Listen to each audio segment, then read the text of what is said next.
Debugging क्या है? Software engineering में बेसिकली डीबगिंग क्या होती है? टेस्टिंग टीम से किसी भी सॉफ्टवेयर में मौजूद बग्स की टेस्ट रिपोर्ट लेने के बाद जब भी हम डेवलपर या डेवलपिंग टीम से उस सॉफ्टवेयर में प्रेजेंट बग्स को दूर करने की बात करते हैं, तो इस एरर को दूर करने की प्रोसेस को ही हम डीबगिंग कहते हैं।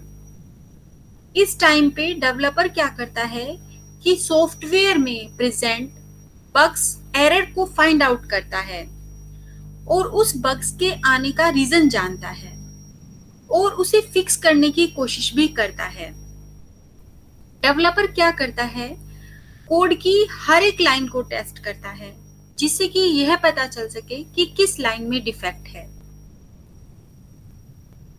जब बग्स का पता चल जाता है तो उसमें बदलाव करते हुए रन करके देखता है कि डिफेक्ट ठीक हुआ है या नहीं। इसके बाद डेवलपर सॉफ्टवेयर की टेस्टिंग टीम के पास उसको टेस्ट होने के लिए भेज देता है। इसके बाद डेवलपर क्या करेगा, डेवलपर सॉफ्टवेयर को टेस्टिंग टीम के पास टेस्टिंग के लिए भेज देता है और डीबगिंग के टाइम पे कुछ इंस्ट्रक्शन को फॉलो भी करता है। किसी भी एरर को सॉल्व करने का डीबगिंग एक सही तरीका है।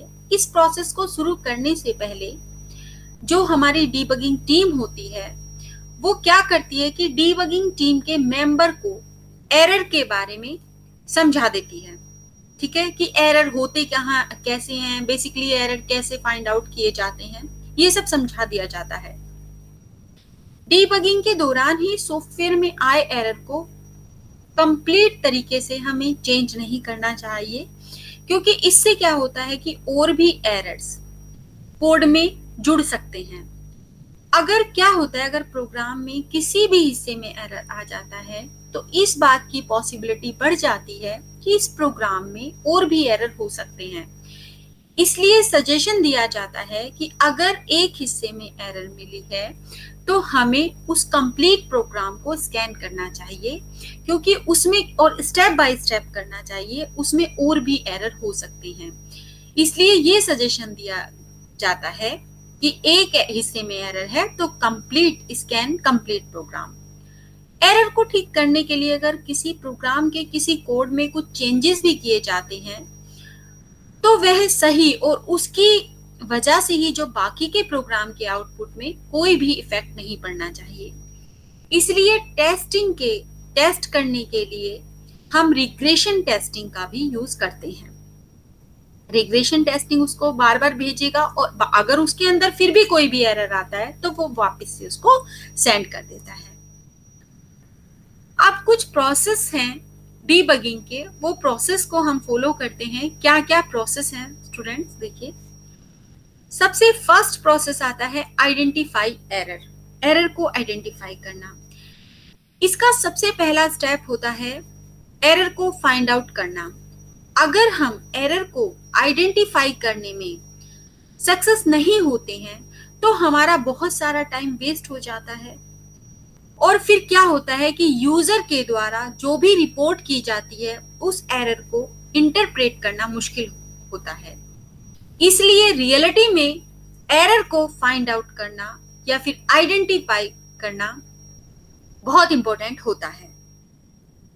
नेक्स्ट आता है हमारा इसमें identify the error location. After identify an error, error को आइडेंटिफाई करने के बाद हम एरर की लोकेशन का पता लगाते हैं।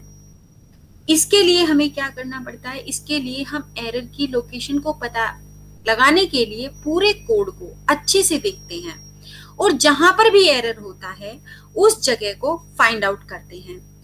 इस स्टेप में हम एरर को समझने की बजाय उसे फाइंड आउट करना हमारा मेन टारगेट होता है। नेक्स्ट आता है एरर को एनालाइज करना। यह इसका तीसरा स्टेप होता है। इसमें हम बॉटम अप अप्रोच का यूज करते हैं। बॉटम अप अप्रोच का यूज करके एरर को एनालाइज करने के लिए करते हैं। इससे हम एरर को समझ सकते हैं। बग को एनालाइज करने के हम 2 मोटिव होते हैं। पहला मोटिव होता है एरर्स या बग्स को फाइंड आउट करना, और सेकंड होता है देखना कि बग्स को फिक्स कर दिया तो उसके उस बग्स को फिक्स करने से कोई प्रॉब्लम तो अराइज नहीं होगी। नेक्स्ट आता है हमारे पास एनालाइज को प्रूव करना, प्रूव द एनालिसिस। जब आप ओरिजिनल बग्स को एनालाइज कर लेते हो तो आपको एप्लीकेशन में प्रेजेंट अन्य एफर्ट्स को भी, अन्य एरर्स को भी फाइंड आउट करना होता है। इस स्टेप में हम ऑटोमेटेड टेस्ट को राइट करते हैं। नेक्स्ट स्टेप आता है हमारे पास कवर लेटरल डैमेज। इस स्टेप में हम कोड के लिए सभी यूनिट टेस्टिंग को कलेक्ट करते हैं, फिर हम क्या करते हैं, इन यूनिट टेस्टिंग को रन करते हैं, और इन सभी यूनिट टेस्टिंग में अगर कोई भी प्रॉब्लम अराइज होती है तो फिर प्रॉब्लम इंक्रीज हो जाती है। तो हमें क्या देखना है मेन, कि यूनिट टेस्टिंग में कोई भी समस्या अराइज नहीं होनी चाहिए, जिससे कि अगर फ्यूचर में कोई प्रॉब्लम हो तो हम उससे बच सकें। नेक्स्ट हमारे पास आता है फिक्स्ड एंड वैलिडेट। अंत में हम सभी एरर्स को क्या करते हैं, फिक्स कर देते हैं, और फिक्स करके उन्हें वैलिडेट करते हैं। अब कुछ एडवांटेजेस हैं डीबगिंग की। क्या क्या एडवांटेजेस होती हैं, देखिए, सेव टाइम। डीबगिंग क्या होता है, अगर मैं बात करूं तो जब भी हम किसी प्रॉब्लम को लिखा जाता है तो सॉफ्टवेयर, जब भी वो सॉफ्टवेयर बनकर, जब तक कि वो सॉफ्टवेयर बनकर के तैयार नहीं हो जाता है तब तक वो चलती रहती हैं। इसमें हम क्या करते हैं, अगर इसकी एडवांटेजेस की बात करें तो एरर को पहले से ही डिटेक्ट कर लिया जाता है, जिससे कि सॉफ्टवेयर को डेवलप करने की जो प्रक्रिया होती है वो इजी हो जाती है और स्ट्रेस फ्री हो जाती है। डाटा स्ट्रक्चर की बहुत ही इंपॉर्टेंट नॉलेज ये हमें देता है, और इसे आसानी से इंटरप्रेट भी किया जा सकता है।